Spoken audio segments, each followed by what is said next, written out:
د کابل لوګر عصري سړک د بیارغوني ستره پروژه.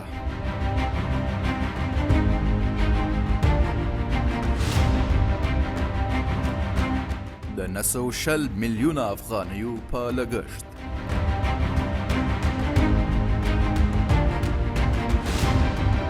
د زیربناوو بیارغونه او پراختیا تل د ټولنو د پرمختګ او سوکالۍ یو له مهمو بنسټونو څخه دی. سړکونه د هر هیواد د حیاتي شریانونو په توګه د خلکو د اقتصاد او کلتور په نښلولو کې مهم رول لوبوي. اوس تصور وکړئ چې هغه سړک چې د اوږدې مودې لپاره د خرابۍ، خټې او د درنو ټرافیکي ستونزو سره مخ و، یو ځل بیا رغول کیږي او د معیاري او عصري سړک درلودلو آرمان حقیقت ته نږدې کیږي. د کابل لوګر د سړک د لومړي فاز د بیا پیل خبر نه یوازې د دې سیمو د خلکو په زړونو کې د هیلو څراغونه روښانه کړي، بلکې د افغانستان د زیربناوو د بدلون په برخه کې یو مهم ټکی کېدای شي. دا پروژه یو فرصت دی چې له تیرو ننګونو څخه په تیریدو روښانه، چټک او خوندي راتلونکي ته لاړ شو. د کابل لوګر د سړک د لومړي فاز د جوړولو چارې له اوږده ځنډ وروسته بیرته پیل شوي او دې خبر د کابل او لوګر خلک خوش کړي دي.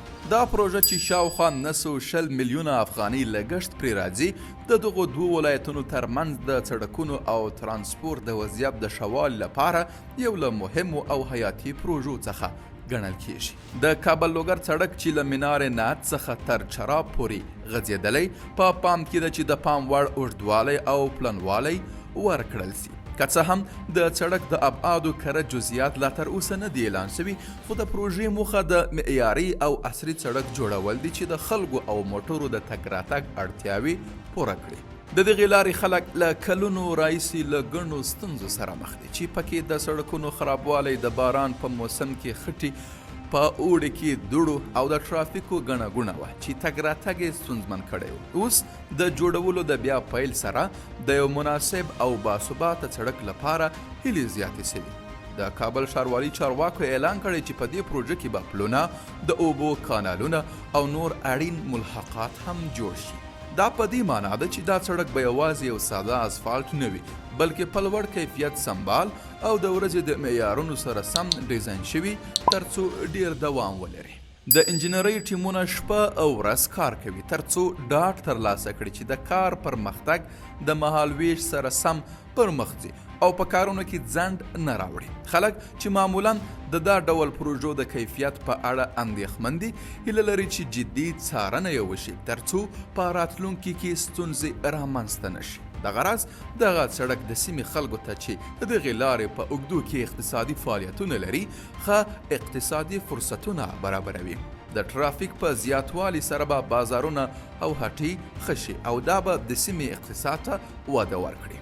چارواکو ژمنه کړې چې د پروژې کار به تر ټاکلې نیټې پورې بشپړ شي، که څه هم تر اوسه د بشپړېدو دقیقه نیټه نه ده اعلان شوې. په هر صورت لکه څنګه چې د ژمي موسم تازه را رسېدلی دی، د پروژې د برخو بشپړولو اړتیا تر بل هر وخت زیات احساسیږي. د کابل لوګر د سړک پروژه د افغانستان د زیربناوو د ښه والي لپاره یو مهم ګام دی. معیاري سړکونه نه یوازې سفر اسانه کوي، بلکې د ترانسپورت لګښتونه هم کموي او د سړک خوندیتوب زیاتوي. هیله لرو چې دا پروژه له ځنډ او خنډ پرته بشپړه شي او د کابل او لوګر خلک به د معیاري او عصري سړک د پرانیستلو شاهدان وي. دا ډول پروژې کولی شي د خلکو په ورځني ژوند کې مثبت بدلون راوړي او په ورته وخت کې د ښار څیره بدله کړي. موږ دا ستر ارمان لرو چې یو ورځ به د افغانستان ټوله سړکونه په معیاري او عصري ډول جوړ شي. د کابل لوګر سړک پروژه یوازې یوه لار نه ده، بلکې دا د هغو خلکو د ارمانونو ترمنځ یو پل دی چې له کلونو راهیسې د پرمختګ او سوکالۍ په تمه دي. دا سړک نه یوازې دا چې تګ راتګ اسانه کوي، بلکې اقتصادي سوکالي، امنیت او ښه ارتباطات هم راوړي. په دې هیله چې دا پروژه له ځنډ پرته بشپړه شي او د کابل او لوګر خلک به یو ورځ د داسې سړک شاهدان وي چې واټنونه راکم شي، بلکې د امید، پرمختګ او پیوستون سمبول به هم شي. دا سړک به د هغې لارې پیل وي چې افغانستان به د عصري او ښه راتلونکي په لور بوځي.